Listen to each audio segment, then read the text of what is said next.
That's one small step for man, one giant leap for mankind. There are two types of people in this world today. There are leaders and people who refuse to be. But we have to make sure we know exactly how we define the word leader. And that's the one step we're going to take today. I'm Jim Bouchard, founder of the Sensei Leader Movement. I really mean that. There are two types of people in the world. Leaders and those who refuse to be. I wish, when we're doing our presentations, maybe we'll do this. I want to put a banner over the door coming in and say, leaders enter here. Then once you get in the room, I want to have a banner over another door and say, if you refuse, exit here. You've really got to make that choice. And especially if you come to one of our workshops, if you don't want to be a leader, you're in the wrong room. Now, why do so many people struggle with this question, whether or not they're a leader? Well, first of all, there are a lot of leaders who don't consider themselves such. And there are a lot of people who are in leadership positions, alleged leadership positions, who really shouldn't be there. And the reason is a struggle over the definition. It's really hard to get a consensus definition of what a leader is and what leadership is. In the academic community, this is really complicated. Simon Sinek, he's a really smart guy. He's written a bunch of books and does lots of great presentations on leadership. And he said he simplified it. He said, the one essential thing you need in order to be a leader is followers. And there's a lot of truth in that. Not the whole truth, but there's a lot of truth. And I say not the whole truth because that's a pretty good definition, but it doesn't tell us what type of leader we're going to be. It doesn't tell us what direction we're going in, whether we're going the right path or the wrong one. And you can certainly lead people down the wrong path. In fact, a lot of the times, it's a lot easier to get them to go the wrong way than the right way.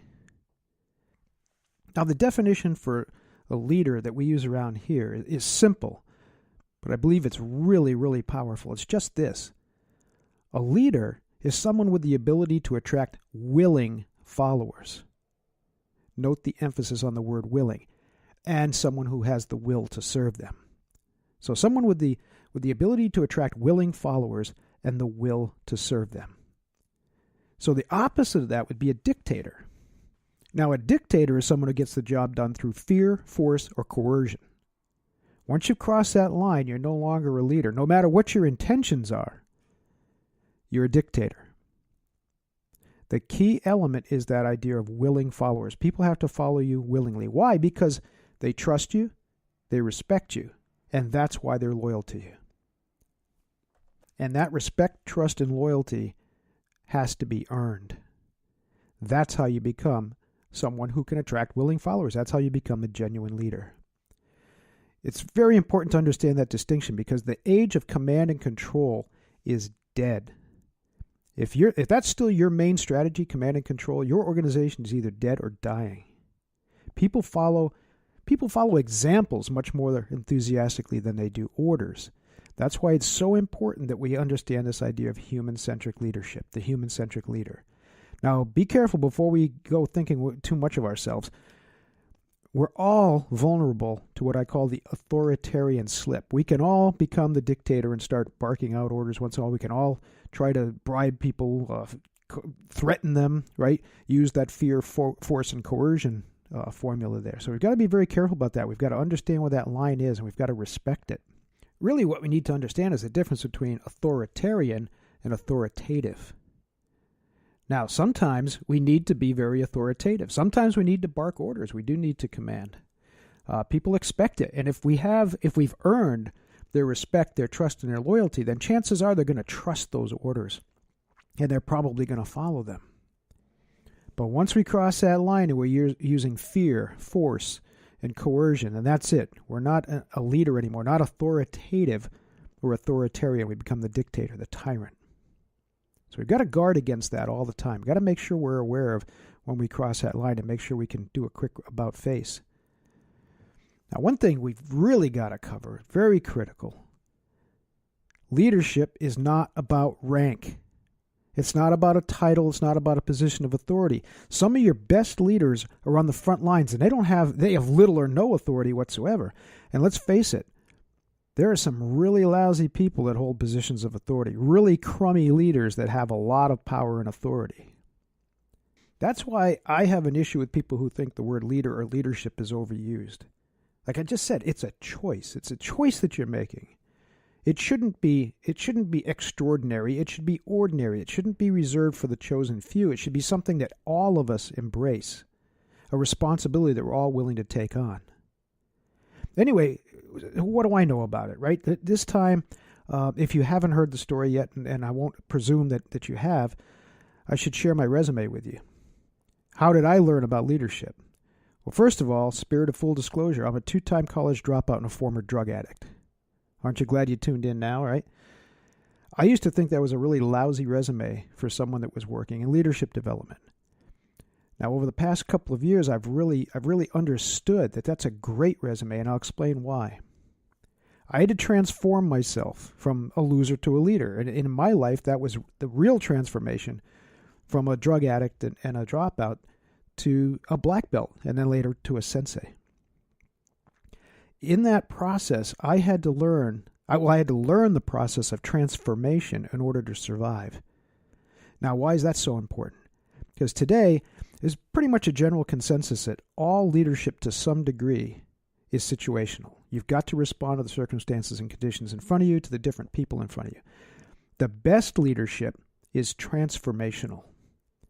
Because the world is changing. It's changing rapidly. I don't care what you do, this world is changing at a breakneck pace.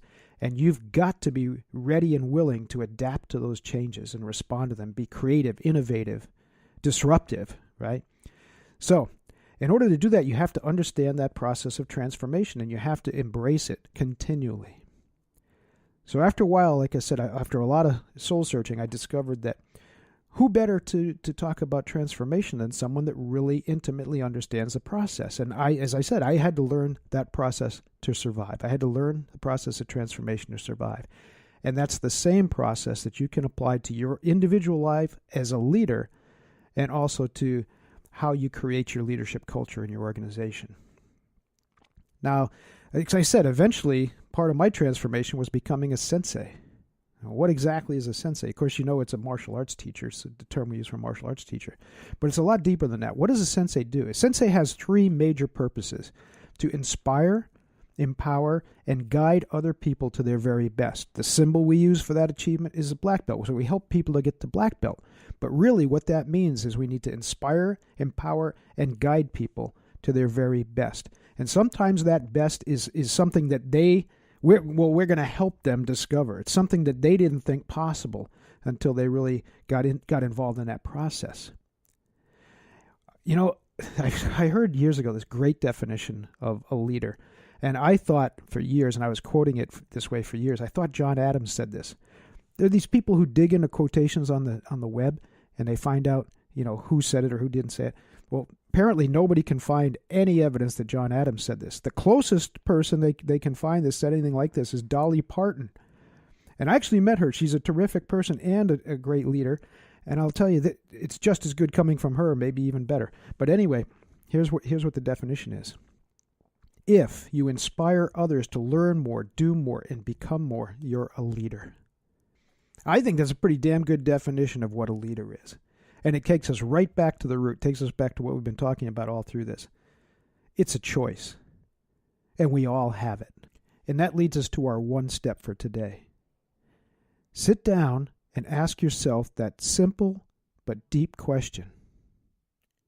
Am I willing to be a leader, or will I refuse?